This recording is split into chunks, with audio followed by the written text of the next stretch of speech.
Pay scale বাস্তবায়নের সর্বশেষ update আপনাদের জানাবো। আশা করি যারা সর্বশেষ আপডেট জানতে চান তারা পুরো ভিডিও আমার সাথে থাকবেন। আপনারা সবাই জানেন যে গত 21 জানুয়ারি পে কমিশন বেতন কাঠামোর চূড়ান্ত সুপারিশপত্র প্রধান উপদেষ্টার কাছে জমা দেন এবং 22 জানুয়ারি উপদেষ্টা পরিষদের একটা বৈঠক অনুষ্ঠিত হয়। মূলত সেই বৈঠকেই চূড়ান্ত রূপরেখা নিশ্চিত হওয়ার কথা ছিল বা চূড়ান্ত হওয়ার কথা ছিল, কিন্তু সেখানে কিছু উপদেষ্টা ভেটো দেন এই নতুন পে স্কেলের। এর ফলে ঝুলে যায় এই পে স্কেল কার্যক্রম বাস্তবায়ন। এখন আমরা আশাবাদী ছিলাম যে গতকালকে আমরা যতটুকু আপডেট পাচ্ছিলাম তাতে করে আরও একটা বৈঠক হওয়ার কথা ছিল পে স্কেল নিয়ে। তো সেখানে নতুন রূপরেখা এবং পে স্কেল কীভাবে বাস্তবায়ন হবে, কবে বাস্তবায়ন হবে, এই ব্যাপারগুলো চূড়ান্ত হওয়ার কথা ছিল, কিন্তু আমরা সেই বৈঠক সম্পর্কে নতুন কোনো তথ্য জানতে পারিনি। তো এতদিন যে ক্ষীণ আশাটা ছিল সেই আশাটাও ধীরে ধীরে শেষ হতে চলল। এখন পে স্কেল যে বাস্তবায়ন হবে আমরা নতুন করে কোনো আশার আলো দেখছি না।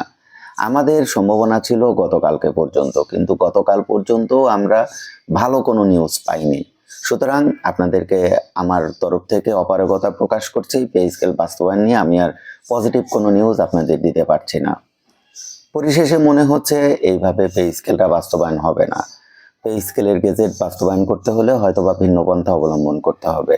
তবে এতটুকু নিশ্চিত, প্রধান উপদেষ্টা এবং অর্থ উপদেষ্টা তারা চাচ্ছেন পে স্কেল আংশিকভাবে হলেও বাস্তবায়ন করে দিয়ে যেতে, কিন্তু কিছু উপদেষ্টা তারা ভেটো দিচ্ছে বরাবরই।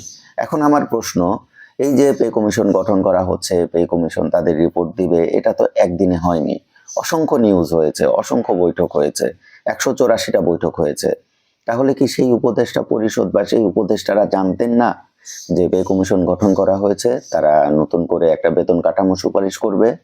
তাহলে তাহলে কেন তখন বাধা দেওয়া হয়নি, তখন কেন ভেটো দেওয়া হয়নি? যখন বেতন কাঠামো চূড়ান্ত হয়ে গিয়েছে, এখন পে কমিশন এর যে রিপোর্টটা সেটি বাস্তবায়ন করতে হবে, সেই বাস্তবায়নের আগে কেন ভেটো? এই প্রশ্নটা আমি আপনাদের কাছে রেখে গেলাম।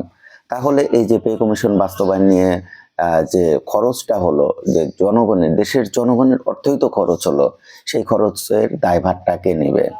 পরবর্তী সরকারে সেই রিপোর্ট যদি গ্রহণ না করে তাহলে এই অর্থটা তো একদম অপচয়। এই অপচয়ের দায়ভার কে নেবে? আমি আপনাদের কাছে প্রশ্নটা রেখে গেলাম এবং আমি দুঃখ প্রকাশ করছি। আমি গতকাল পর্যন্ত একটু আশাবাদী ছিলাম যে পে স্কেল হয়তোবা সঠিক পথে এগোচ্ছে এবং বাস্তবায়ন হতে পারে, কিন্তু আমি নতুন কোনো তথ্য সংগ্রহ করতে পারিনি।